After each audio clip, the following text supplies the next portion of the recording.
Naam, ndugu mtazamaji wa Star TV, nikukaribishe tena katika kipindi cha Amka Tumsifu Mungu. Ikiwa ni Jumapili nyingine ambayo Mungu ametupa neema kuweza kukutana tena hapa kwa ajili ya kuendelea kujifunza kwa neno la Mungu asubuhi ya leo. Mimi ninaitwa Badoshi James na anayenifanya kuonekana mpiga picha wangu ni Elisha Ndaro, pamoja na mdushaji wa kipindi ni Benita, na msimamizi wa kipindi hiki ni Emmanuel Makulinga. Hivyo nikukaribishe tena asubuhi ya leo katika kipindi cha Amka Tumsifu Mungu, tuweze kujifunza kwa pamoja. Na mimi hapa nimekuandalia watumishi wa Mungu, naye mchungaji hapa nitampa nafasi atajitambulisha ni nani, kutoka wapi, na tumekuwa naye kwa wiki takriban 2 sasa mfululizo tukiendelea kujifunza kutoka kwake. Na siku ya leo kama jinsi Mungu alivyotupa neema, tutaendelea naye tena, tutaendelea kujifunza. Na leo msikilizaji wangu, nikwambie tu kwamba utapata nafasi nzuri ya kuuliza maswali, utapata nafasi nzuri ya kujibiwa kutoka kwa mchungaji chochote ambacho utakuwa nacho. Kabla sijaendelea sana, nimkaribishe basi aweze kujitambulisha ili tuweze kumfahamu ni nani, kutoka wapi, na siku ya leo tutaanzia wapi hasa. Baada ya kujitambulisha tutaendelea. Mchungaji, karibu sana. Asante sana. Karibu sana uweze kujitambulisha ili mtazamaji aweze kukufahamu vizuri, na mkumbushe ni nani, kutoka wapi. Amen. Naitwa Patrick Kipara, ni mchungaji tu wa kundi dogo hapa Mwanza. Lakini pia tuna matawi mbalimbali nchi nzima, karibia kila tarafa ya Tanzania tuna tawi, tunahubiri ile injili ya asili. Na tunajitahidi kujikita kwenye injili kama ambavyo ilihubiriwa na mitume na manabii. Na hatuamini katika kuongeza vitu katika injili, kwa sababu tunaonywa na maandiko kwamba usipunguze wala usiongeze. Kwa hiyo tunajaribu tu kukaa hapo kuhubiria watu kile ambacho Mungu amesema kwenye neno lake. Kwa hiyo kama nilivyotangulia kusema, naitwa Patrick Kipara na ndio jina langu. Ni mchungaji tu wa kanisa dogo tu hapa mjini Mwanza. Lakini tu hilo kanisa lina matawi mengine mengi, sio tu Tanzania, nchi nzima, tuseme dunia nzima, tuko kote kote. Ndio. Sawa sawa. Na bani, kwa utambulisho huo tayari tumekwisha kukufahamu. Ndio. Na nataka sasa moja kwa moja twende kwenye swali. Ndio. Kumekuwa na dhana ya kimaandiko yanayomzungumzia, lakini si tu wokovu nafsi, mwili pia ukaponya magonjwa yao yote na kuwapa haja zao zote, kwa sababu tunajua ndani ya neno kuna kila ambalo ni hitaji la wanadamu. Hivyo Mungu, thibitisha hayo kwa kusikiwa kwa neno lako. Tunaomba na kuamini katika jina la Yesu Kristo. Amen. Hebu sasa tusomewe hiyo Ufunuo 2:14. Tuone. Soma kwa jina Bwana Yesu. Ndio. Lakini ninayo maneno machache juu yako. Ndio. Kwa kuwa unao huko watu wayashikao mafundisho ya Balaamu. Ndio. Yeye aliyemfundisha Balaki atie ukwazo mbele ya Waisraeli. Ndio. Kwamba vile vitu vilivyotolewa sadaka kwa sanamu na kuzini. Ndio. Jina la Bwana lipewe sifa. Amina. Sasa swali lenyewe linahusu kwamba haya mafundisho ya Balaamu kwa leo, kwa kizazi chetu ni yapi? Na wengine wanasema kwamba je, ni inahusiana na hao wanaoitwa manabii wa kichawi na vitu kama hivyo. Sasa sitahubiri kwa mtizamo wa kizehebu au wa kwangu. Nataka tu niongelee hili au nijibu hili swali kwa mtizamo wa kimaandiko.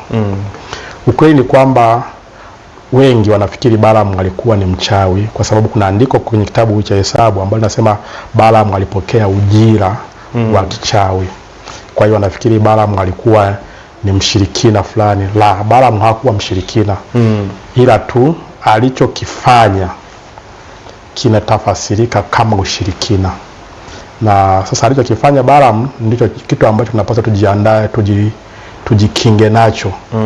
Tusielekee, kwa sababu kielekea upande huo, Mungu hata kama upigi matunguli, Mungu anakuona wewe ni sawa tu na mshirikina.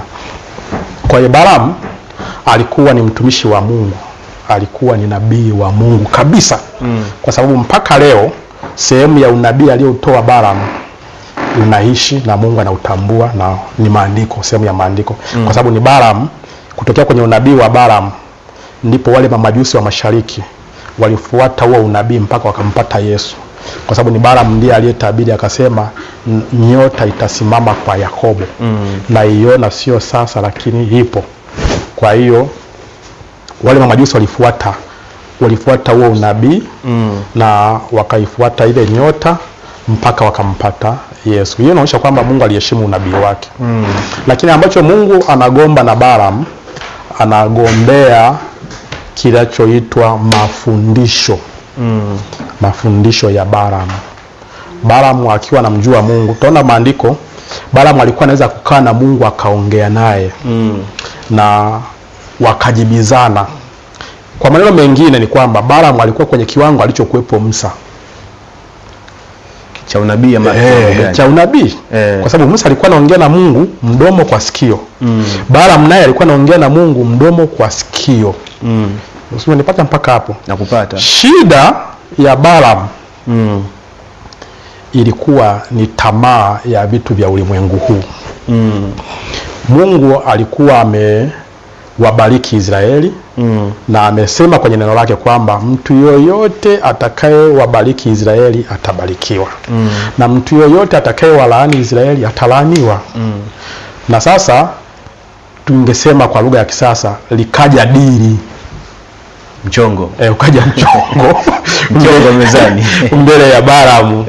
Na mchongo wenyewe ni kwamba awalaani Israeli. Watu ambao Mungu alishasema usisubutu. Sasa Balaam, angalia, alikuwa mtumishi wa Mungu. Alichokifanya, alienda kumuita Mungu. Aliwaambia wale nisubirini hapa nimuongee na Mungu. Ndio. Kwa hiyo alivyoenda kumuita Mungu na Mungu alikuja. Hesabu 22:9-13 isome hii haraka haraka. Anasema Mungu akamjia Balaam akasema, ndio, ni watu gani hawa ulionao pamoja nawe? Yaani Balaam kamuita Mungu na Mungu kamwijia Balaam na Mungu anamuoji Balaam, hawa watu uliokaa nao hawa ni watu wa aina gani?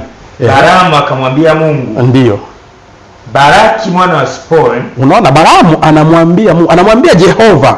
Kwa hiyo Mungu na Jehova, Mungu na Balaam wanaongea kama tu ambavyo alikuwa Mungu anaongea na Musa. Unaona kwamba Balaam na Musa walikuwa ni watu wa kiwango kimoja. Balaam mwana wa Sipori mfalme wa Moabu amewatuma kwangu akisema, Balaki, tazama kuna watu waliotoka Misri wanaofunika uso wa nchi. Ndio. Basi njoo uniranie watu hao. Ndio. Labda nitaweza kupigana nao na kufukuza. Ndio. Mungu akamwambia Balaam, usiende pamoja nao. Usijaribu kuongozana nao watu. Wala usiwalaani watu hao. Wala wale watu wanaokuambia walaani, usijaribu kuwalaani. Maana wamebarikiwa. Maana wale ni wabarikiwa. Kwa hiyo Mungu naye akatoa mapendekezo yake kwa Balaam, akamwambia Bwana, mimi mapendekezo yangu ni haya. Lakini hapa kuna tenda mchongo mezani. Kuna mchongo kwa mezani. Kwa hiyo Balaam akajikokota akaenda akamwambia Bwana, Mungu amegoma. Hii dili hebu tuachane nalo. Mungu kakataa. Wale watu wakaondoka, wakaenda kwa mfalme wao. Mfalme akaongeza kibunda. Mfalme wao wakati huo nani? Balaki. Akaongeza pesa. Na akakumbuka wakati hao walikuwa wametumwa, labda tungechukulia walikuwa wametumwa watu kwa level ya wakuu wa wilaya, wakuu wa mkoa. Ndio wameenda kwa Balaam. Sasa mfalme alichokifanya akatuma mawaziri, watu wa cheo cha juu zaidi. Na fungu kubwa na heshima, pesa zaidi. Sasa hiyo unaweza kaisoma wa 15 ndio mpaka 17. Hesabu 22:15 hadi 17. Ndio. Basi Baraki akatuma wakuu, ndio, mara ya pili. Akatuma wakuu mara ya pili, wengi zaidi, wenye cheo wakubwa kuliko wale wa kwanza, wenye vyeo wakubwa kuliko wale walimwendea mwanzoni. Wakamfikiria Balaam. Sasa ulijiwa labda na mkuu wa wilaya na mkuu wa mkoa, sasa unaijiwa na mheshimiwa waziri, labda waziri mkuu na maambata wake na majenerali, ndio wanakuja sasa kwako. Wakamfikiria Balaam. Wakamwambia Baraki mwana wa Sipori asema hivi, ndio, nakusihi neno lolote lisikujie usinijie. Ndio. Maana nitakufanyizia heshima nyingi sana. Kwa hiyo Balaam akaidiwa kwamba atapewa heshima nyingi sana. Na neno lolote utakaloniomba nitalitenda. Kwa hiyo akamwambia Balaam, jambo lolote Yaani wewe utakutaka tukupe hazina yote ya ikulu tuweke kwako. Sisi tutafanya. Yaani chochote utakachokitaka, ukitaka tukupe visa ukaishi Amerika, sisi tutafanya. Yaani chochote serikali itagharamia. Heshima kubwa sana. Na labda tutakupa na azi ya mshauri wa rais wa mambo ya kidini. Kwa hiyo Balaamu akayaona hayo, huo umaarufu na hayo mambo yako mbele yake. Basi njoo na kusihi unilanie watu hao. Ndio. Balaamu akajibu akawaambia, watumishi wa Bwana, ndio, kama Balaki angenipa nyumba yake imejaa fedha na dhahabu, ndio, siwezi kupita mpaka wa neno la Bwana. Alikuwa na akili timamu za kujua kwamba neno la Mungu huwa alivukwi. Na unajua sasa ile eneo aliokutana nalo Balaamu ndilo analokutana nalo wahubiri wengi sana leo.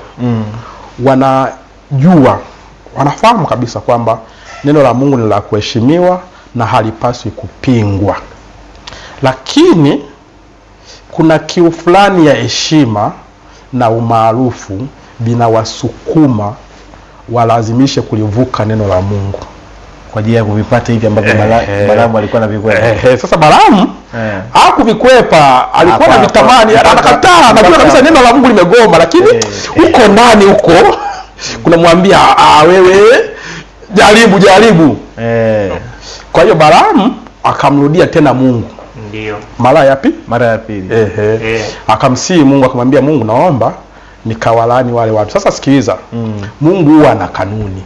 Jibu analokupa la kwanza huwa ndio mapenzi yake makamilifu. Ukimsonga akakupa jibu la pili, kumbuka hiyo mapenzi ya kuruhusia na yatakuzuru. Amen. Lakini amekuruhusu. Lakini amekuruhusu, lakini unajua atakuzuru.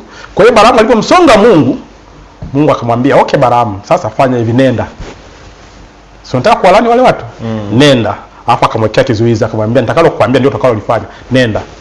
Sasa Balaamu alitakiwa kuzingatia jibu la kwanza, nilikoshamwambia hakuna kwenda.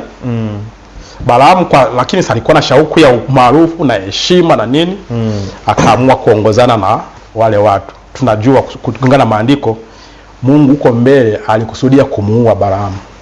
Sasa na watu wengi ila pia wao hawajui aliyeenda kumuua Balaamu sio malaika fulani, ni Mungu mwenyewe, kwa sababu imeandikwa malaika wa Bwana. Sasa ukitaka kujua malaika wa Bwana ni nani, rudi kwenye Hesabu 3. Kutoka Kumlazi 3, sura ya 3, utaona malaika wa Bwana ni nani. Malaika wa Bwana kwa hiyo ni nani? Ni Mungu mwenyewe. Kwa hiyo ngoja maandiko tuambie. Utaiona. Kwa hiyo ni Mungu mwenyewe. Yaani hiyo tenda ya kwenda kuangamiza Balaamu, Mungu hakumpa mtu yoyote. Alisema hii naenda mimi mwenyewe. Kutoka 3 mstari wa kwanza. Ndio. Basi huyo Musa alikuwa akilichunga kundi la Yethro mkwewe, ndio, kuhani wa Midiani. Akaliongoza kundi nyuma ya jangwa. Ndio. Akafika mpaka mahali pa Mungu, mlima wa Mungu, hata Horebu. Ndio. Malaika wa Bwana akamtokea katika mwali wa moto. Sasa sikia, kilichomtokea Musa kwenye mwali wa moto ni malaika wa Bwana. Sasa huyo malaika wa Bwana ukiendelea kusoma mbele utaona kinachokuwa anakuwa nini. Malaika wa Bwana akamtokea katika mwali wa moto uliotoka katikati ya kijiti. Ndio. Akatazama na kumbe kile kijiti kiliwaka moto nacho akikuteketea. Ndio. Musa akasema, kageuka sasa niyaone maono haya makubwa, na sababu kijiti hicho kiteketee. Ndio. Bwana alipoona na kuwa amegeuka, yule aliyekuwa anaitwa malaika wa Bwana, sasa hapa maandiko yanamuita Bwana. Alipoona Musa amegeuka ili atazame, Mungu akamuita kutoka Bwana. Angalia, imeanza ni Bwana, imeanza malaika wa Bwana, ikaja ni Bwana, ikawa ni Mungu. Kwa hiyo ukiona neno hilo malaika wa Bwana kwa herufi kubwa, ujue huyu anaongelewa Mungu. Sasa kwa nini atumie lugha ya malaika wa Bwana? Na wale malaika wengine nao ukitaka kuwataja tunawataja kama malaika wa nani? Sasa maandiko yana kanuni zake. Wote ni malaika wa Bwana, lakini kuna vitu, kwa sababu ukiangalia Bwana ni Bwana ipi imeandikwa. Ukiona Bwana kwa herufi kubwa, ujue hiyo inaongelea Bwana Jehova. Ikiandikwa kwa herufi ndogo, ujue inaongelea Bwana wadogo. Yaani swali langu ni kwenye malaika wengine wote ni malaika wa Bwana, lakini ikiandikwa malaika wa Bwana kwa herufi kubwa, ujue inaongelea kitu kingine zaidi ya malaika. Umenipata mpaka hapo? Ndio kinachoongelewa hapo. Ukiangalia maandiko yaliyotumika kuandika hapo kwa Kutoka 3, ndio maandiko yaliyotumika kwenye Hesabu 22. Kwa hiyo unajua kwamba huyu aliyekuwa ameenda kupambana na Balaamu ilikuwa ni Mungu mwenyewe. Umenipata mpaka hapo nadhani? Sasa Mungu akamwendea Balaamu, au tuseme malaika wa Bwana akamwendea Balaamu. Balaamu, heshima, umaarufu na tamaa ya mali vilikuwa vimemtia upofu kutosha kutoweza kumuona Mungu mbele yake akitaka kumwangamiza. Na hiyo ni shida kubwa ya Wakristo wengi. Tukifikia kwenye heshima, umaarufu na mambo yanayohusiana na fedha na mali, kuna ujinga fulani ambao wanawapata watu kwa kiwango ambacho hata ungeonyesha maandiko watayapuuza. Wakati Mkristo wa kweli anajua andiko, neno la Mungu ni Mungu. Yaani ukimuonyesha kwamba hapa Mungu lakini hili jambo amekataza. Lakini yeye tayari ana shauku ya pesa, ana shauku ya mali, ana shauku ya umaarufu. Hawezi kujizuia. Kwa hiyo ndio hali alikuwa nayo Balaamu. Kwa hiyo kuna upofu ulikuwa umempiga Balaamu, hakuweza kujizuia. Sasa angalia alivyokuwa ni kipofu. Alikuwa ni kipofu kwa kiwango ambacho hata punda alimnenea. Balaamu hakuona huo ni muujiza. Sasa mnipata mpaka hapo. Hebu tupe kiundani zaidi hiyo ya punda mpaka anazungumza na Balaamu. Balaamu yeye ametiwa upofu, hamuoni malaika wa Bwana. Punda anamuona malaika wa Bwana. Hebu ndio 22 ndio. Hasira ya Mungu ni 27. Anza 27. Sura 27. Ndio tupunguze mwendo kwa sababu yako mengi hapo. Yule punda akamuona malaika wa Bwana. Punda akamuona malaika wa Bwana.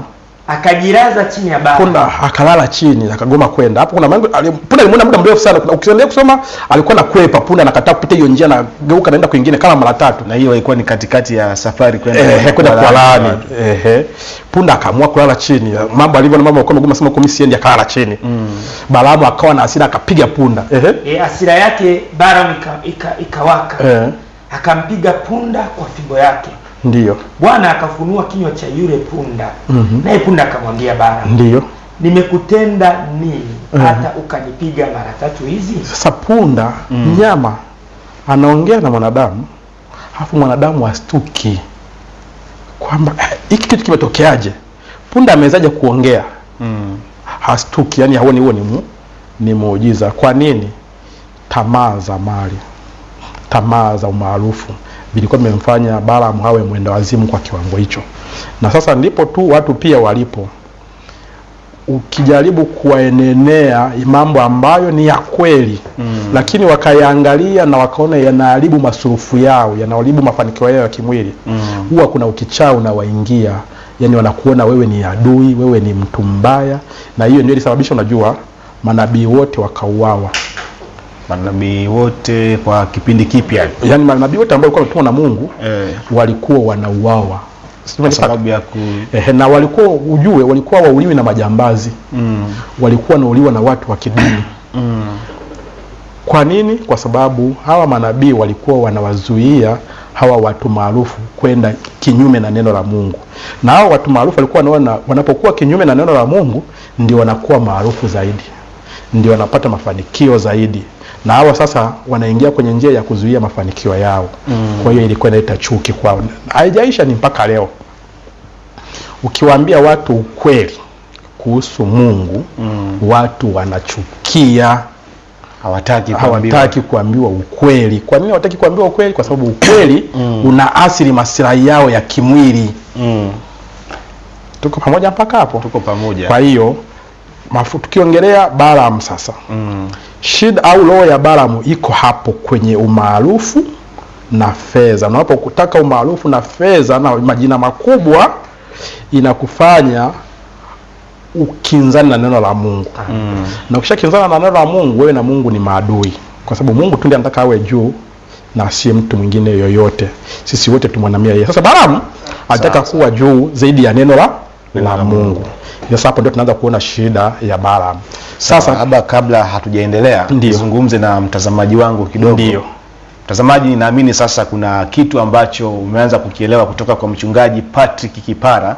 Na nikuombe tu kama utataka kutuma maoni yako ama swali lako unaweza ukatuma meseji yako ama ujumbe mfupi ukituambia wewe ni nani, kutoka wapi, na moja kwa moja sasa ukaandika kile ambacho unataka kukiwasilisha. Na namba za simu ni 06 55 77 07 96, 06 55 77 07 96.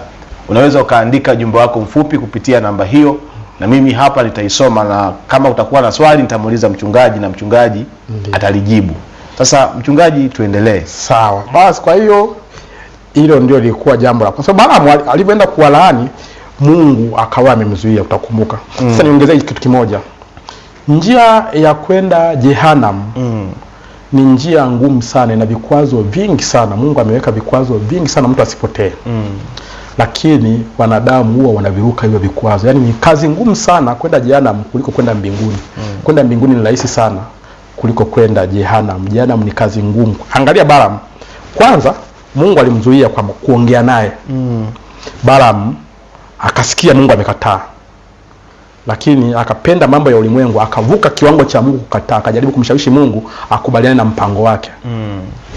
Akaingia kwenye hiyo njia, Mungu akaweka kizuizi njiani mpaka punda akagoma kwenda. Balaamu akaona kabisa hii imeshindikana. Yaani hatua ya mwisho kabisa. Na Mungu amekataa, amefunga njia. Na ukivuka hapa punda amekataa kwenda. Balaamu akarudi. Aliporudi akatengeneza tena njia nyingine. Kwamba elewi. Sasa yaani anazamiria, yani dili hataki kulikosa. Yaani kwa hivyo dili hapaswi kulikosa. Na ndio shida tulionayo leo wahubiri na watu wengi. Yaani watu wanazamiria kabisa kwamba huu maarufu, hizi fedha, haya mambo, hizi heshima hatupaswi kuzikosa. Kabla hatujaendelea mchungaji, hizo issue za umaarufu, fedha nini? Kwani umaarufu ni mbaya ama ni, hebu weka kidogo sawa kwa umaarufu ni vyovyote. Unajua iko hivi. Jambo lolote ambalo haliungwi mkono na Mungu ni jambo ovu. Sasa kuna umaarufu ambao unaungwa mkono na Mungu, kuna umaarufu ambao hauungwi mkono na Mungu. Kwa mfano, ngoja nionyeshe jambo hili. Unajua ndoa, tendo la ndoa ni tendo halali ambalo Mungu kaliruhusu kama umefuata mchakato wa Mungu. Ni jambo hilo hilo. Ukienda kinyume na Mungu unaitwa uzinzi au uasherati. Yaani upande mmoja inakuwa haramu, upande mwingine inakuwa haramu. Yaani halali na haramu. Lakini jambo ni moja. Sijui nipata mpaka hapo. Kwa hiyo na umaarufu uko hivyo. Umaarufu ni halali na umaarufu ni haramu. Sawa. Kwa hiyo utakuwa haramu ikiwa huo umaarufu umekinzana na neno la Mungu. Umevunja neno la Mungu. Sijui umeelewa? Hapo ndipo shida zinapoanzia. Sasa na watu wengi kwa sababu wanataka umaarufu, huu umaarufu, kuna umaarufu ambao utawahi kuupata. Na ukitaka ule wa Mungu unaenda taratibu na una mchakato wa kufuata. Sijui umenipata mpaka hapo. Sasa huu mchakato wa Mungu watu ndio hawataki kuufuata. Kama vile vitu kwa jambo la ndoa. Yaani ndoa ukikaa ukatulia ukaposa, ukafuata taratibu, ukaenda ukachumbia, ukaposa, na wazazi mkaongea na wazazi wakakubaliana, ukarudi kanisani, kanisa likakubaliana, wakaoozesha. Unaona ni jambo halali. Lakini kwa hali za kibinadamu wanaona huo ni mchakato mrefu. Kwa hiyo wanaamua kupita njia ya mkato. Na njia ya mkato ndio hizi ndio sasa inakuletea shida kwa Mungu, inakuwa ni tabu. Sasa ndivyo ulivyo na umaarufu. Watu wanataka umaarufu ambao haulingani na neno. Na Balaamu alitaka huo umaarufu, utajiri ambao upo kinyume na neno. Sasa Balaamu akatengeneza fundisho. Yaani baada ya Mungu kwa amezuia haya yote imeshindikana. Sasa Balaamu akaona hizi hela sipasi kuzikosa, nitatumia njia nyingine. Akatengeneza fundisho la uongo. Kwa hiyo ugomvi wa Mungu na Balaamu, ambao mpaka Balaamu Mungu anamlaani kabisa, na mpaka leo maandiko yanadai laana juu ya Balaamu, ni mafundisho ya uongo. Na mafundisho yalikuwa ni yapi? Kwa hiyo Balaamu aliwaendea Israeli. Akawaambia sisi na nyinyi ni ndugu. Mnipata mpaka hapo. Jambo ambalo lilikuwa ni sahihi kwa sababu Balaamu, taifa la Moabu lilikuwa linatokana na Lutu. Na taifa la Israeli lilikuwa linatokana na Ibrahimu. yani Moabu ni watoto wa Lutu aliozaa na binti yake. Na hao Israeli ni watoto wa Ibrahimu. Sasa kwa namna fulani walikuwa ni ndugu kweli, lakini wote walikuwa na muabudu Mungu mmoja. Ndio unaona huyu Mungu wa Balaam anamwambia hao ni watu wangu, yani Israeli ni watu wangu, nilishawabariki, usijaribu kuwalaani. Kwa hiyo mwamba alikuwa chapu sana kwenda kukubali kwenda kulaani, kwa sababu alijua kabisa au pengine kuna kagepo ambako wako nako ka undugu kako pengine kambali. Hiyo sio alikuwa anajua kabisa wale ni watu wa kuishi, alikuwa anafahamu kabisa. Hata Balaki mfalme wa Israeli alikuwa anajua kwamba wale ni ndugu zao, ila shida tu Balaki naye alikuwa na hofu kwamba Israeli wakipita pale wataondoka na watu. Sijui nipata mpaka hapo. Na hiyo ndio shida pia hata kwa wahubiri. Wanajua ukweli ukihubiriwa na ukafahamika kwa watu wao, utaondoka na watu. Kwa hiyo Balaamu alikuwa analinda Balaki alikuwa analinda taifa lake. Balaamu alikuwa anapigania umaarufu na heshima na mali za dunia ambazo atazipata kwa mfalme. Ambazo atazipata kwa mfalme. Kwa hiyo kiu ya mfalme ya kulinda watu wake wasiondoke na Musa na nani Balaki kulinda watu wake wasiondoke na Musa ikaenda kutua kwa Balaamu, ikawa ni umaarufu, fedha na majina makubwa. Kwa hiyo Balaamu na yeye akapambana ili apate hivyo vitu. Na sasa njia ya mwisho ambayo Balaamu alitumia ilikuwa ni mafundisho ya uongo. Sasa ndipo kanisa lilipokabiliwa hapo. Limekabiliwa na nini? Mafundisho ya uongo. Fundisho lolote lisilokuwa la kimaandiko, maandiko yanatambua ni fundisho la kibalaamu. Sio nipata? Kwa hiyo huo ni uchawi mwingine unaoua kanisa la Mungu. Na ndio hapo sasa ukipeleka fundisho la uongo, wewe unaonekana ni Balaamu mwingine wa kizazi hiki. Naomba nichukue andiko moja hapa kwenye Biblia na nitafuta hapa haraka kama nitalipata. Ndio unaweza kunikumbuka ile andiko la Petro ya pili nadhani ngapi? Petro ya pili 14 hivyo nadhani 14 mpaka 15. Petro ya pili 14 15. Sura ya pili mstari wa 14 na 15. Nadhani kitu kama hicho. Japo hapa sijamnali lakini inahisi itakuwa ndio hiyo. Haraka muda unapikia. Wa pili wa Petro sura ya pili mstari wa 14. Ndio. Hadi wa 15. Ndio. Nitasoma kwa jina Bwana Yesu. Wenye macho yajayo uzini. Ndio. Watu wasiokoma kutenda dhambi. Ndio. Wenye kuwadaha roho zisizo imara. Sasa unaona Balaamu jambo alilofanya. Ukisoma ile hicho kisa cha Balaamu kurudi kwenye hesabu, ukisoma kisa cha Balaamu wakati anaenda kuwafundisha Israeli. Waliasirika na mafundisho ya Balaamu walikuwa ni vijana. Na vijana kwa lugha ya kimaandiko inafungua watu ambao ndio kwanza wanaanza kulikulia neno. Ndio hapa Mtume Petro anasema watu wenye roho ya Balaamu wanaadaa mioyo ambayo haijaimarika. Kwa hiyo tukiona watu wana mafundisho yaliyo kinyume na maandiko, ndio hayo: toa ubarikiwe, panda mbegu, nunua maji, nunua udongo, nunua hiki, nunua kile, wakati maandiko alisema mmepewa bure, toeni bure. Sijui unaelewa? Kama ni udongo wanapaswa kuutoa bure. Kama ni kweli umetokana na Mungu, maji wayatoe bure. Kama ni kweli umetokana na Mungu, wape bure tuone. Kwa hiyo ndio hivyo watu wanaanza kununua, ingawa hatuamini katika maandiko hayajawahi kuunga mkono vitu vya namna hiyo. Lakini hayo sasa ndio yananasa watu, ndio yanafanya watu wakimbizane na hayo. Na neno la Mungu liko hapo tu, limekaa hapo na hilo linalukwa. Samahani mchungaji, umesema maandiko hajawahi kuunga mkono na vitu kama hivyo, vitu vya namna hiyo, kuuziwa ama vitu vya udongo, maji, nini. Sasa wewe nikuulize, kwa kuanzia, uliwahi kumwona nabii yote anauza udongo kwenye maandiko? Wewe ndo niambie. Mimi nakwambia hayupo. Kama uliwahi kumwona, kama uliwahi kumwona au msikilizaji wetu aliwahi kuona nabii fulani anauza udongo kwenye maandiko, sio hadithi za pembeni za mitaani, kwenye maandiko kwamba nabii fulani labda Joshua, Elia aliuza udongo kwa washirika wake au kwa watu walienda kupata huduma kwake, hatuonyeshe maandiko. Au kama uliwahi kuona nabii yoyote anamuombea mtu baraka, alafu anamwambia nilipe, kama uliwahi kumuona kwenye maandiko, niambie ni nani.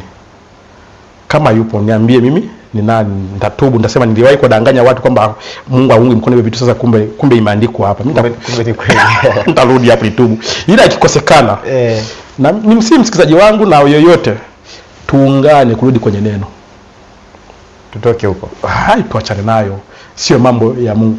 Mungu mimi namjua Mungu, mimi namfahamu mimi. Alikuwa ndiye Mungu wa Elisha, alikuwa ndiye Mungu wa Elia, nazungumzia manabii hapo. Ndiye Mungu wa Musa, ndiye Mungu wa mitume. Sasa Mungu wa Elisha alikataa kuuza. Nakumbuka Naamani ameponywa ukoma, sivyo? Na ndipo akataka kulipa pesa. Elisha aligoma. Hiyo ni sawa? Na hii ni maandiko, sivyo? Na kuna kielele mmoja wa Elisha, alikuwa mfanyakazi wa Elisha, akataka hela. Kwa ni Gehazi huyo mama. Nadhani Gehazi, kitu kama hicho. Kilichofuatia alipigwa ukoma. Yaani ukoma wa Naamani ulihamia kwa Gehazi. Hiyo ni sawa sawa? Mitume tunaona Yesu anawatuma, anawaambia nendeni mkahubiri Injili, mponye wagonjwa, mfufue wafu, na kadhalika, mpoze ukoma na kadhalika. Alafu anawafunga. Anawaambia mmepewa bure, katoeni bure. Katoeni. Sio alijua kwamba hizi michezo alijua watu watataka hela. Twende kwenye mambo ya Roho Mtakatifu, kumpokea Roho Mtakatifu. Simeoni mchawi aliona wakina Petro wanawekea mikono wagonjwa, watu wanapokea Roho Mtakatifu. Simeoni mchawi akasema nipe na mimi hiyo biashara nikauze, yani ataka kununua ya jumla, anataka anunue hiyo ya kuwekea watu mikono. Na yeye akauze reja. Sawa, tuseme message kidogo za watazamaji tu. Anasema naitwa mchungaji Clementi Masonyi, nipo Mwanza, na wapata vizuri hapo studio. Asante sana mchungaji. Huyu anasema tumsifu Mungu. Sawa, ameishia hapo tu. Ndio. Naitwa Zakayo, mchungaji, umetuambia ya kwamba kuabudu kwa njia ya dhehebu ni kukinzana na Mungu.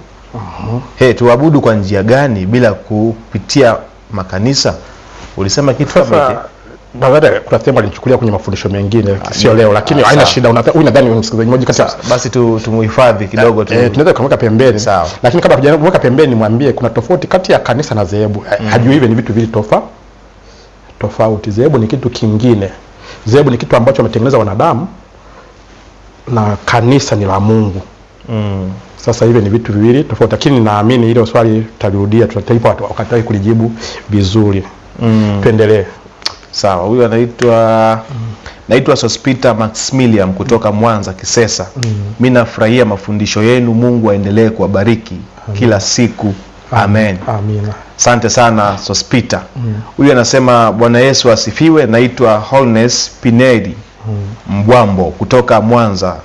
Mimi nina swali, naomba unisaidie. Dini ya kweli ni ipi? Maana naona siku hizi manabii wa uongo wameongezeka. Ndio. Huyu ni mjibu tu kiufupi sana. Karibu. Dini ya kweli ni ile ambayo walihubiri au waliishi mitume na manabii. Rudi tu uishi kile ambacho Biblia imesema ufanye, kile ambacho Biblia imezuia uache, na umfuate Mungu kwa njia hiyo, kwa sababu dini ni njia. Yani kwa lugha Kiswahili kinaonyesha tumekitoa kutoka kwa Waarabu, sivyo? Dini ni njia, na Yesu alisema mimi ndimi njia, kweli na uzima. Hiyo ni sawa. Na njia, kama Yesu ni njia, Yesu ni neno. Kwa hiyo rudi kwenye neno. Na Yesu alisema kitu cha namna hiyo, alisema Mungu anaabudiwa katika roho na kweli. Sasa kweli ni nini? Ni neno la Mungu. Roho ni nini? Ni neno la Mungu. Yesu alisema hayo maneno ninayowaambieni ndio roho tena ndio uzima. Rudi kwenye neno tu. Hapo ndipo sehemu sahihi ya kukutana na Mungu. Sawa. Huyu anasema naitwa John, naishi Tanga. Swali langu ni kwamba nataka mchungaji hapo aniambie kuwa Yesu ni Mungu au sio Mungu. Na hilo swali liko kule. Tunakuelekea. Lipo swali na okay. Sawa. Kabla tunakuelekea basi hilo swali hapa msikilizaji wetu kidogo kwa Balamu, alafu moja baadaye hata hivyo Balamu nafungia hapo, twende kwenye swali jingine. Sawa. Kwa hiyo huyu mpendwa anasema Yesu ni Mungu au sio Mungu, nimwambie kuna swali limeulizwa hapa, tutalijibu. Sawa, asubiri tu. Sawa. Basi kwa hiyo naona Balamu alileta mafundisho ya uongo. Nilikuwa namalizia hapo kwamba mitume umepata hiyo demo, umepewa bure, twende bure. Ndio. Isome tu wasikie wajue kabisa kwamba yasije kwa ni maneno yangu kwamba labda naharibu biashara na wivu na watu ambao wanatengeneza fedha. Mimi sina wivu. Kama unatengeneza fedha zako kwa njia ya halali, na naamini Mungu anafanya kazi ya kubariki kazi ya mikono yetu. Na sasa iwe ni kwa halali, isiwe ni kwa haramu. Yaani usichukue neno la Mungu kuwaibia au kuwanyang'anya watu fedha zao. Huo ni ubarahamu. Soma sikie. Mathayo sura ya 10 mstari wa 8. Ndio. Pozeni wagonjwa. Yesu anawaambia wanafunzi wake, pozeni wagonjwa. Fufueni wafu. Takaseni wenye ukoma. Takaseni wenye ukoma. Toeni pepo. Toeni mapepo. Mmepata bure, toeni bure. Weka msisitizo hapo, irudia tena kuisoma. Pozeni wagonjwa. Yesu anawaambia wapoze wafueni wafu. Wafufue na wafu. Takaseni wenye ukoma. Mtakase na wenye ukoma. Toeni pepo. Na mapepo myatoe. Mmepata bure, toeni bure. Hakusema mmepata bure kauzeni kidogo. Kuona vitu ambavyo vinatakiwa kutolewa bure ameviwanisha. Ndio hapo. Yaani ukiombea mgonjwa bure, ukitoa mapepo kwa watu bure, ukimtakasa mtu bure. Sasa mchungaji, vipi pale ambapo pengine unaowafanyia hiyo huduma wenyewe wameamua kwamba sio mbaya mchungaji wetu akipata chochote kitu hapa? Sasa wameamua. Sijui umenipata mpaka hapo. Lakini sio utengeneze fundisho kwamba mimi nikikuombea lazima utoe. Kuna watu wametengeneza upuuzi mkubwa, utafikiri unaingia kwenye ofisi labda ya daktari fulani. Yaani kabla uingia kwa mchungaji na nabii, unakuta pale kuna secretary. Na kuna bei zimewekwa pale.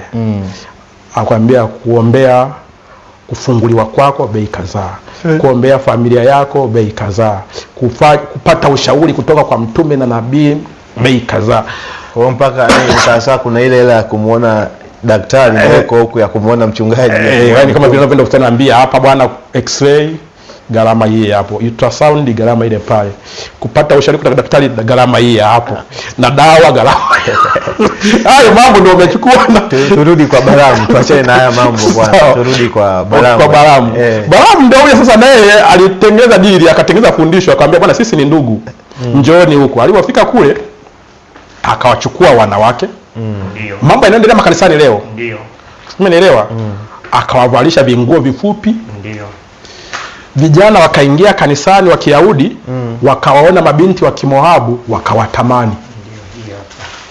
Unanipata mpaka hapo? Yaani hebu twende vizuri. Yaani fundisho aliyotengeneza Balamu ni hili hapa. Aliwaambia sisi ni ndugu, tunaabudu Mungu mmoja.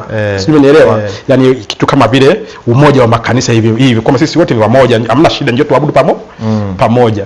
Kwa hiyo alipokuja pale kuabudu pamoja, Balamu alikifanya akaleta wacheza show. Manake ni watu ambao waliwakodi mwenyewe, watu wako Moabu wamewatengeneza. Wakaja wakacheza nusu uchi, mfunulie kanisani. Mambo yanaendelea leo kanisani. Sijui umeelewa? Huo ni ubarahamu. Yaani ukiona wanawake wameingia kanisani wamevaa vimini, mipasuo mirefu, sijui umeelewa, makwapa, vibao makwapa nje na wapo mbele pale, ni ubarahamu. Sijui umeelewa? Kwa hiyo walipoona huo ubarahamu, vijana wazee wakawaka tamaa. Maandiko yalishasema amwangalie mwanamke kwa kumtamani, amekwisha kuzini naye moyoni. Umenipata? Sasa nikuuliza, hawa dada zangu, Mungu abariki, wanaoingia kanisani wamevaa hivyo kizinifu. Ngoja niwaambieni, ngoja nisimama hiyo. Kwa mjibu wa maandiko, sio kwa mjibu wangu mimi. Sawa. Mwanamke amepewa mavazi ya aina mbili. Vazi la kwanza ambalo linaheshimika mbele za Mungu, maandiko yameliita vazi la kujistiri. Ambalo ni lipi? Vazi la kujistiri ni vazi lolote ambalo linafunika, linamficha, linamstiri mwanamke maumbile yake. Kwa sababu tunajua kwa hali ya kawaida kila maeneo ya maumbile ya mwanamke yanatamanisha. Kwa hiyo vazi la kujistiri ndio vazi la kwanza ambalo Mungu amemwambia mwanamke awe na mavazi ya kujistiri, yani yanayomfunika. Vazi la pili ambalo limetambuliwa na maandiko linaitwa vazi la kikahaba.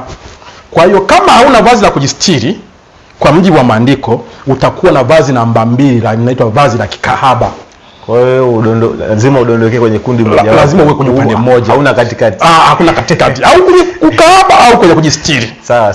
Sasa Balamu aliwapeleka wanawake wamevaa mavazi ya kikahaba. Sasa huko wakina mama mtajua wenyewe na mabinti mtajua wenyewe mavazi ya kikahaba ni yapi, na mimi nimegusia tu hapa kwamba mavazi yanayoonyesha maumbile yenu, umevaa kivazi kimekushepu mpaka nguo ya ndani inaonekana na kwenye nyumba ya Mungu. Dada yangu unawaangusha wanaume, mama yangu unawaangusha mpaka na watoto wako. Kwa hiyo ngoja nikazia hapa. Unajua leo tunaishi kwenye kizazi ambacho kiukweli kinaonekana kimelaaniwa, na kimelaaniwa kwa uhalisia. Kwa nini? Maandiko yalisema amelaaniwa mtu afunuaye mavazi ya mama yake. Amelaaniwa mtu alalaye na umbu lake, yani dada yake. Hayo ni maandiko. Sasa leo wazia mama anaenda kanisani, kinguo kimembana, alafu na sketi imepasuliwa mpaka karibia na sehemu za makalio. Akinama mtoto wake anaona sehemu za maumbile yani za huyo mama yake. Unajua kinachompata ni nini? Mtoto wake wa kiume sasa. Wa kiume. Kinachompata ni nini? Ni laana. Yaani mama kamlaani mwanae. Kwa hiyo wazisenti laana automatically yani. Ndio tuna maana kuna wazazi wengi leo. Laana. Sijui umeelewa? Sawa. Binti na yeye anaicha kinguo cha ovyo ovyo mbele ya baba yake. Baba akiangalia macho yanapeleka taarifa kwenye ubongo. Baba naye anatamani, amelala na binti yake. Laana. Kwa hiyo issue inaweza siwe kufanya tendo lenyewe, kutamani tu ni laana. Yaani ukishatamani umezini. Kwa hiyo kuna watu wanazini na baba zao, tena hawazini labda huko mitaani. Kanisani yaani uzinzi unafanyikia kanisani. Isiwe wasikie. 5:27. Mmesikia kwamba imenenwa usizini. Huyo ni Yesu anasema. Lakini mimi nawaambia nini? Kila mtu amtazamaye mwanamke kwa kumtamani amekwisha kuzini naye moyoni mwake. Sasa binti akitamaniwa na baba yake, baba na binti wamezini. Na kama baba na binti wamezini, laana. Binti, mama kijana akimtamani mama yake, amezini na mama yake, laana. Mchungaji akiangalia washirika wake akatamani, uzinzi kanisani, laana. Sasa muona ulivyo uchawi mbaya kuliko uchawi wa masangoma. Hiyo ndio tunayoongelea, fundisho la Balaamu na laana ya Balaamu. Sawa. Sasa mchungaji, hebu tujitahidi labda kwa dakika kama 15 tumalizane na Balaamu na tulijibu ile swali la Balaamu. Huyu tumwache, tutamaliza. Twende kwanza turudi sasa kwenye Ufunuo, maana msingi wetu wa swali ulianzia kwenye Ufunuo. Sasa ndio Ufunuo kule. Niko nimeelekeza Dema sababu ile andiko. Kwa Ufunuo kule inaonyesha nini? Kwamba huu wakati tulionao kutakuwa kuna watu wana mafundisho ya Balaamu, wanayashika mafundisho ya Balaamu. Na hao sasa unajua sio watu wengine wanayashika mafundisho ya Balaamu. Kumbuka Balaamu alikuwa ni nabii. Kwa hiyo wanaoshika mafundisho ya Balaamu ni wahubiri. Yaani kwa sababu nabii huwa anampokezesha mhubiri. Sijui umeelewa? Kwa hiyo kuna watu wengi sana wana roho za Balaamu, ndio tunayoongelea makanisani. Tunakutana na hayo, hizo dance. Leo kanisani michiriku ile tuliachaga ulimwenguni ipo kanisani. Taarabu tulizoziacha ulimwenguni zipo kanisani. Sijui umeelewa? Muziki yote ya wacheza uchi tuliokimbia kwenye disco wapi ipo kwenye nyumba za wanaosema wameokoka. Sasa mmeokoka kweli na hizi sebene za ulimwengu, mkongole mmoja anacheza huko uchi, nyinyi mnachukua nyimbo zake na mapigo yake mnaleta kanisani. Mnachobadilisha tu ni kuondoa yale bolingo na ngai, mnaingiza Yesu ni Bwana.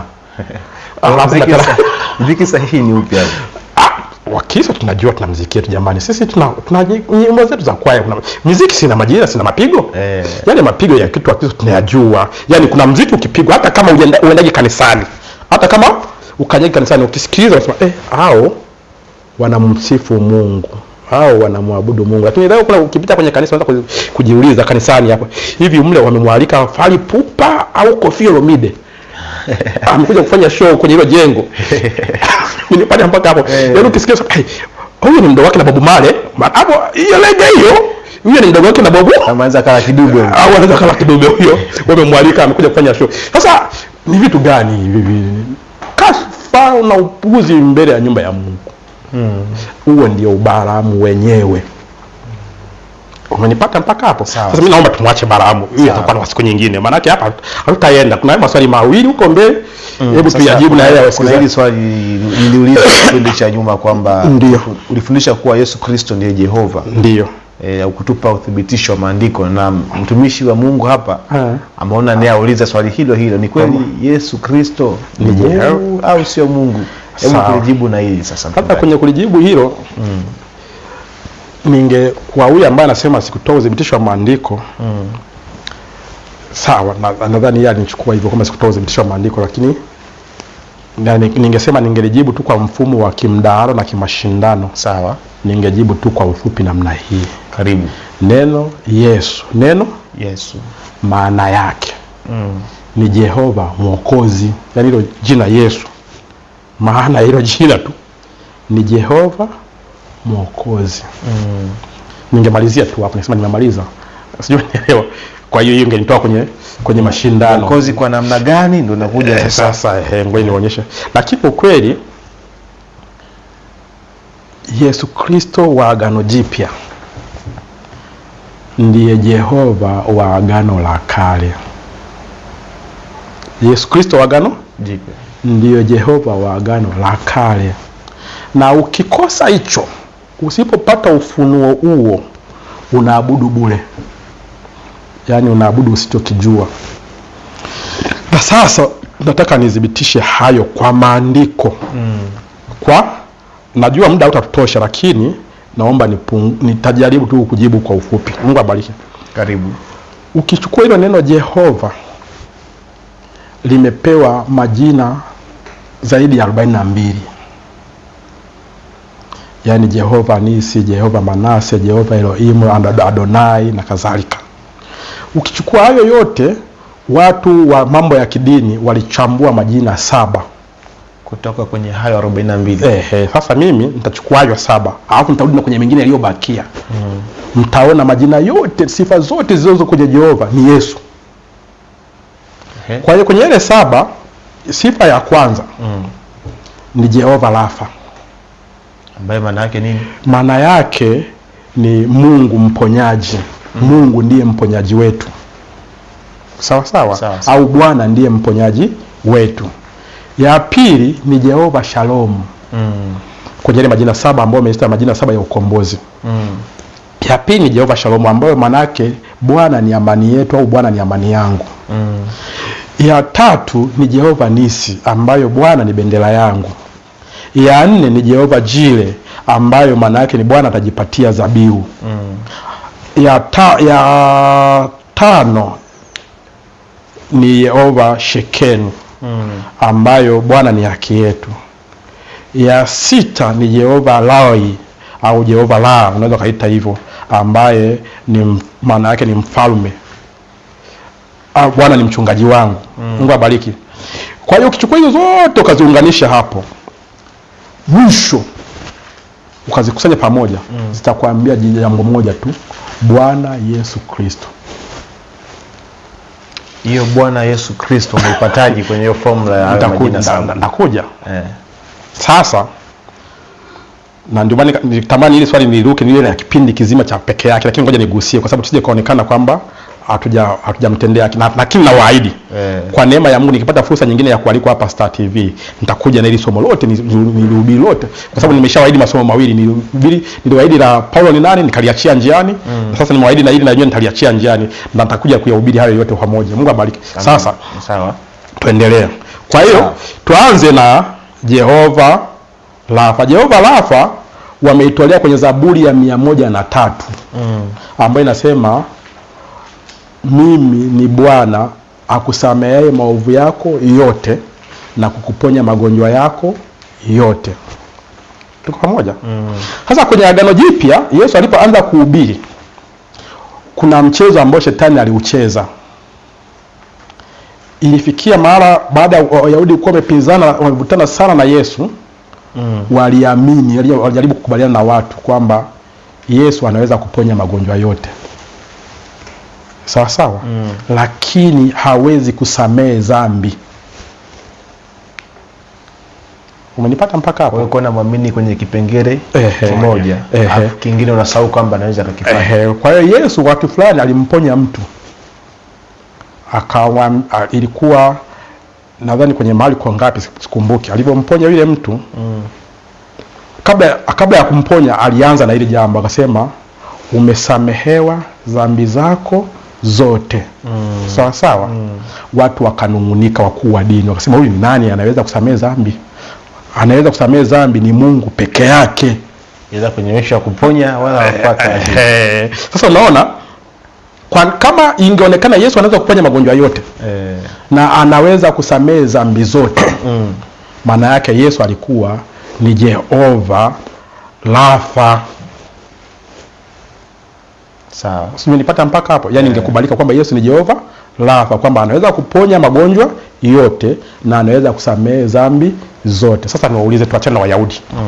Wakristo wenzangu leo, hivi tunakubaliana au tunapingana kwamba Yesu hawezi kusamehe dhambi zote? Mkristo yoyote mwenda kanisani atakubaliana na mimi kwamba Yesu anasamehe dhambi zote.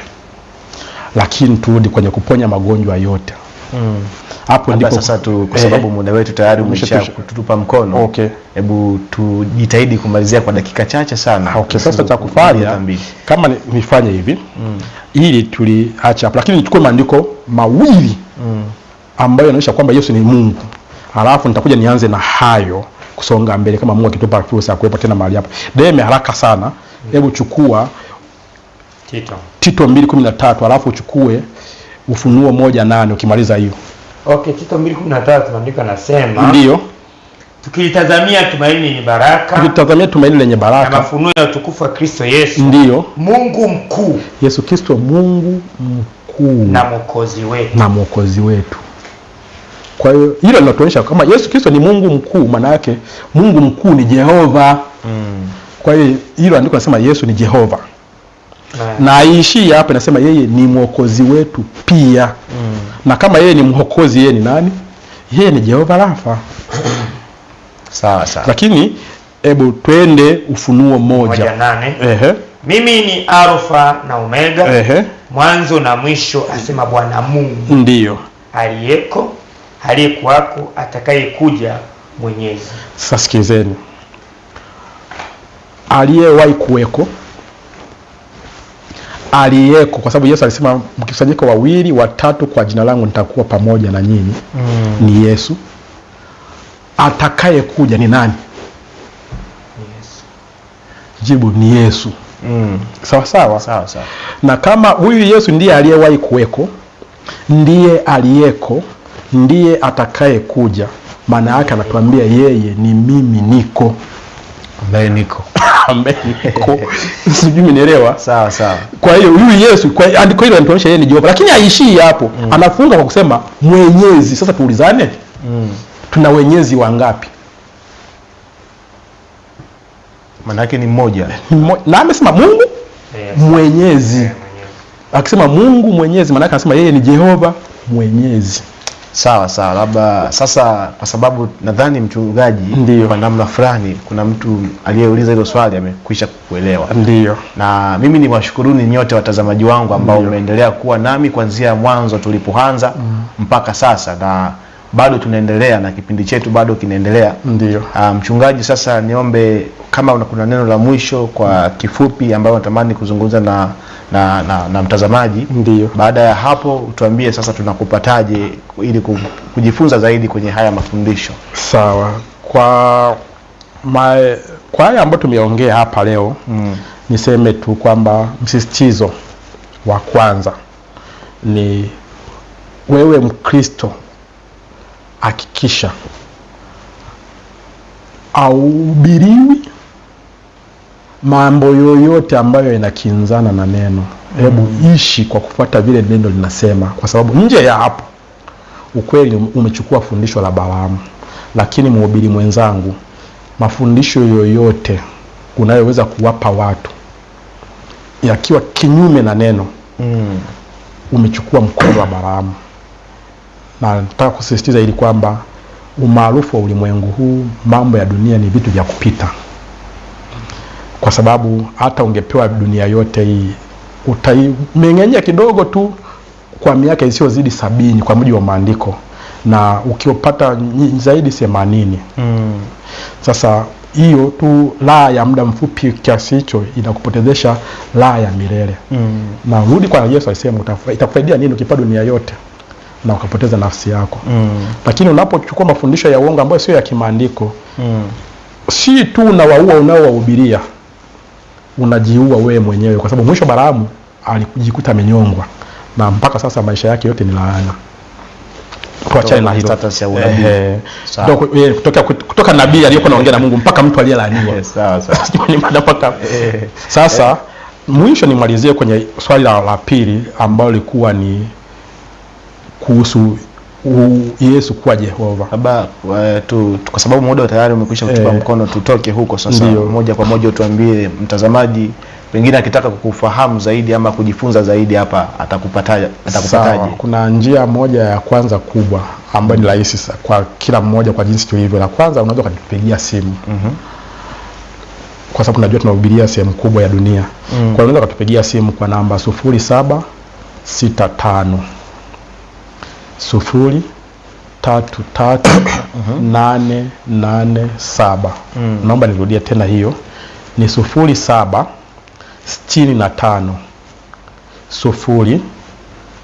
033 mwisho. Hiyo ni laini ya kwanza. Laini ya pili ni 0692 784 111, yani 1 mara 3. Narudia tena 0692 784 111. Hizo ni njia za kutupata kwa njia ya simu. Lakini njia nyingine ya pili, unaweza ukaingia YouTube ukaandika Ile Injili ya Asili, utatupata hapo na mafundisho yetu utayakuta hapo. Lakini kama Ile Injili ya Asili ni jambo gumu, unaweza kulisahau, andika tu Mchungaji Patrick Kipara, utayakuta mahubiri yetu hapo ambayo tunafundisha. Kwa hizo ni njia mbili ambazo unaweza kutupata kirahisi. Tuko kama nilivyosema, tuko kwa Tanzania, tuko nchi nzima, tuko karibia kila tarafa. Sawa. Na duniani kote, kokote uliko, hata uwe Katari, Uingereza, wapi, wewe tupigie tu simu, sisi tutakwambia nenda sehemu fulani, utakutana mafundisho haya tunayofundisha sisi. Ndio. Kwa hiyo sawa. Ndio. Basi mtazamaji, ni kushukuru sana kwa kuendelea kuwa nami kuanzia mwanzo mpaka sasa katika kipindi hiki cha kwanza. Na mafundisho haya ama mahojiano haya unaweza ukayapata YouTube. Kwa kuandika Amka Tumsifu Mungu. Unaweza ukaenda kule ukajifunza zaidi, na kwenye mitandao ya kijamii mingine kama Instagram, TikTok, unaweza pia ukatuona huko na ukaendelea kujifunza zaidi kupitia kipindi hiki cha Amka Tumsifu Mungu kinachoruka hapa Star TV. Na nikushukuru, mimi naitwa Madoshi James na anayenifanya kuonekana ni Venita pamoja na Elisha Ndaro, na msimamizi wa kipindi hiki ni Emmanuel Makuliga. Nikushukuru sana wewe ambaye umeendelea kutuma ujumbe wako, umeendelea kuwa mwema katika kukifuatilia kipindi hiki. Lakini hatuishii hapa, tunaenda mapumziko mafupi. Tutakaporejea tutakuwa na mgeni mwingine ambaye naye atatufundisha ili tuweze kufika kwenye lengo ambalo tumelikusudia. Mungu aendelee kuzungumza na maisha yetu. Nikushukuru sana kwa kuendelea kuwa nami, na twende mapumziko mafupi. Hivi punde tutarejea. Kwa heri.